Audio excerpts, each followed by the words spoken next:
साल था सन 1697। ब्रूमो की कदीम लाइब्रेरी में खौफनाक आग भड़क उठी। आग इतनी शदीद थी कि लाइब्रेरी की तमाम किताबें राख हो गईं, सिवाय एक किताब के। वो थी कोडेक्स गीगास, जो एक सख्त चमड़े के जिल्द में बंद थी। फिर भी उसके कोने कुछ हद तक जल गए। तौरात, ज़बूर, इंजील और कुरान मजीद, ये सब अल्लाह ताला की नाजिल करदा किताबें हैं। लेकिन क्या आप जानते हैं कि शैतान की किताब कौन सी है? वो है कोडेक्स गीगास, जिसे खुद शैतान ने एक ही रात में लिखा था। इसकी पसे पुश्त कहानी बहुत अजीब है। किंगडम ऑफ बोहेमिया के एक कदीम खानकाह में एक राहिब ने खानकाह के सख्त रूल तोड़ दिए। सजा के तौर पर उसे हुक्म दिया गया कि वो एक ऐसी किताब लिखे जिसमें दुनिया का सारा इल्म समेटा जाए, और वो भी सिर्फ एक रात में। राहिब ने बहुत कोशिश की, मगर नामुमकिन था। आखिरकार उसने शैतान से मदद मांग ली। शैतान ने हाजिर होकर वो किताब लिख दी जो मुकम्मल तौर पर लैटिन लैंग्वेज में है। इसका साइज आम किताबों से कहीं बड़ा है और आज भी स्वीडन की नेशनल लाइब्रेरी में मौजूद है। लोग इसे डेविल्स बाइबल भी कहते हैं और इल्यूमिनाती स्क्रिप्चर्स भी। कोडेक्स गीगास का असल मकसद ये था कि लोगों को अल्लाह की इबादत से हटाकर शैतान की ताकतों को इस्तेमाल करना सिखाया जाए। मगर अल्लाह ताला कुरान में फरमाते हैं कि शैतान तुम्हारा खुला दुश्मन है। वो तुम्हें सिर्फ बुराई और बेहयाई के काम सिखाता है। एक आम बात तो हो ही नहीं सकती कि शैतान की कोई किताब तुम्हारा भला करे। वो कभी तुम्हें नेक काम की तरफ नहीं बुलाएगा। और अल्लाह ने हमें शैताने मरदूद से बचाने के लिए कुरान अता फरमाया, जो हमें सीधा रास्ता दिखाता और शैतान से पूरी तरह महफूज रखता है।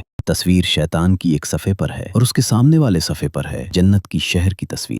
ये दोनों तस्वीर एक दूसरे के मुकाबले में हैं, जो निजात और लानत के दरमियान इंतखाब की अलामत हैं। शैतान को एक मुतहर्रिक, झुकते हुए, हाथ उठाए हुए दिखाया गया है जो बुराई की नुमाइंदगी करता है। यह कुरून वुस्ता की ईसाई अलामतों का हिस्सा है। शैतान को एक बड़े बालों वाले, सींगों और पंजों वाले अफरियात की शक्ल में दिखाया गया है। किताब से 10 सफ़हात गायब हैं। कुछ लोग कहते हैं कि उनमें ममनुआ इल्म जैसे जादुई फार्मूले या शैतान से मुताल्लिक मजीद चीजें थीं जो हटा दी गईं।